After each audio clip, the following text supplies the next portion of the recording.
very aware of Kristallnacht, or the Night of Broken Glass. It was a night of rampage against the Jews carried out in 1938 at the Nazi equivalent of the Proud Boys. President Trump is a failed leader. He will go down in history as the worst president ever. The good thing is that he soon will be as irrelevant as an old tweet. And I think there are very talented people in this country on the Republican side that can run.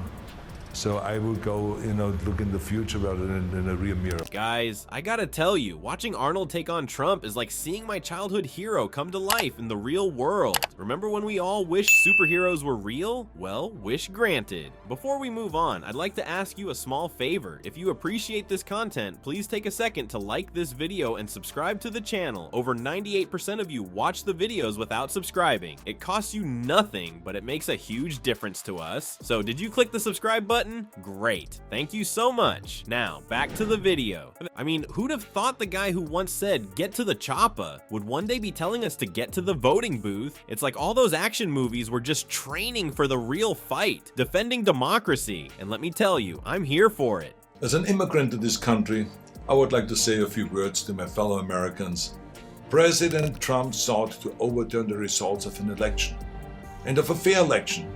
So being from Europe, I have seen firsthand how things can spin out of control. I know there is a fear in this country and all over the world that something like this could happen right here. President Trump is a failed leader. He will go down in history as the worst president ever.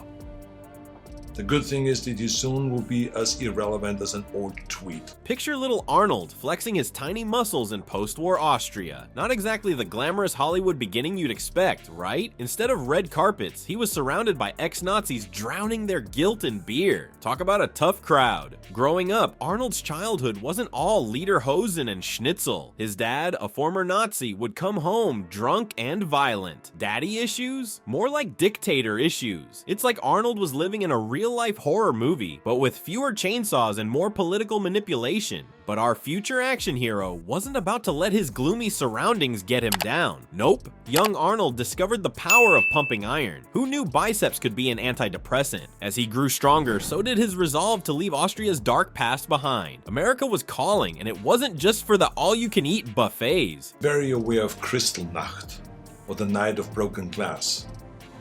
It was a night of rampage against the Jews carried out in 1938 at the Nazi equivalent of the Proud Boys. What do you think about Donald Trump running for president again? I think that's the past. And I think that we have to march into the future. They hired a big movie star, Arnold Schwarzenegger, to take my place. And we know how that turned out. The ratings went right down the tubes. It's been a total disaster. Arnold saw firsthand how lies can turn ordinary folks into monsters. It's like he was living in a twisted version of Invasion of the Body Snatchers. But instead of alien pods, it was Nazi propaganda turning people into jerks. This experience left a lasting impression on our favorite Austrian oak. As Arnold's muscles grew, so did his dreams. He set his sights on the land of opportunity where he could flex his biceps and his freedom muscles. America wasn't just a destination, it was his ticket out of a past he wanted to terminate. From Terminator to Governator, Arnold's journey shows how facing your past can shape your future. It's like he took all that darkness and used it as fuel for his personal growth rocket. Take that, time-traveling robots. Arnold, I have a great idea. Why don't we switch jobs? You take over TV, because you're such an expert in ratings, and I take over your job. And then people can finally sleep comfortably again. You famously said that the Republican Party has a problem at the box office. I heard you equate the GOP with the Titanic. Explain. The only thing is that we don't have to go under completely. We don't have to wait for that moment. Let's change and let's go and be more open and go back to this kind of like a big tent idea of Ronald Reagan. But wait, there's more. Arnold's not done flexing his political muscles. He's gone from action hero to action politician, and he's not afraid to karate chop some political BS. It's like he's still yelling, "Get to the chopper," but this time the chopper is taking us to Democracyville. Alright folks, buckle up because our favorite Austrian oak is about to show us how he's gone from pumping iron to pumping up democracy. Who knew the Terminator could terminate political BS too? So Arnold became a big-time Hollywood star, right? And I think there are very talented people in this country on the Republican side that can run.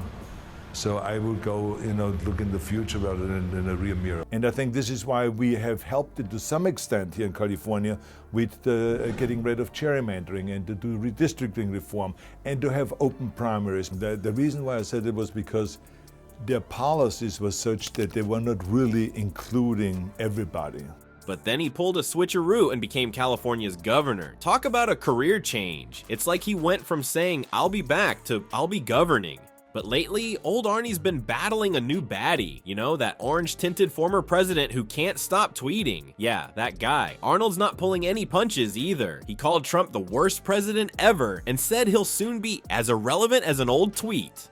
Ouch! Someone get the burn cream, because that's hotter than the lava pit from Terminator 2. Here's where things get spicy.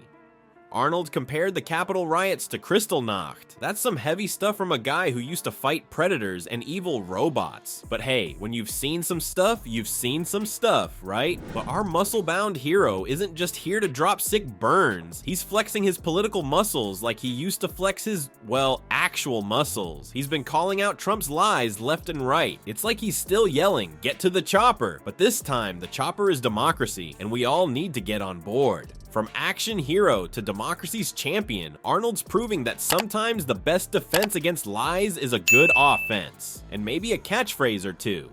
And we were losing them because we were not addressing those issues. So I was telling them, I said, look, the way you're going, by being so anti, healthcare reform and being so anti-environment and stuff like this, we are losing and we are dying at the box office. Independents are about to overtake Republicans in California. What can California do differently? I think independents are going to take over the Republicans, they're going to take over the Democrats also. Hasta la vista, baby, to fake news, anyone? So, what's next for our democracy-defending Schwarzenegger? Will he keep battling the forces of political evil? Will he make "I'll be back" into a voting slogan? Only time will tell, but one thing's for sure. This Austrian oak isn't about to let America's democracy fall. Well, folks, it looks like our favorite Austrian oak has gone from pumping iron to pumping up democracy. Arnold's journey is wilder than any of his movie plots, and that's saying something for a guy who's battled killer robots from the future. But here's the kicker. Arnie's not just flexing his muscles anymore. He's flexing his moral compass. And boy, is it pointing straight at the truth. He's telling us that lies are more dangerous than any Terminator. I mean, have you ever tried to reason with a lying politician? At least the Terminator had an off switch. So let's all channel our inner Schwarzenegger. Let's be strong, determined, and ready to dropkick falsehoods into oblivion. Remember, in the battle for democracy, we're all action heroes. So flex those voting muscles and tell the truth, twisters. Hasta la vista, baby. Because when it comes to protecting our freedoms, we'll be back at the polling booth.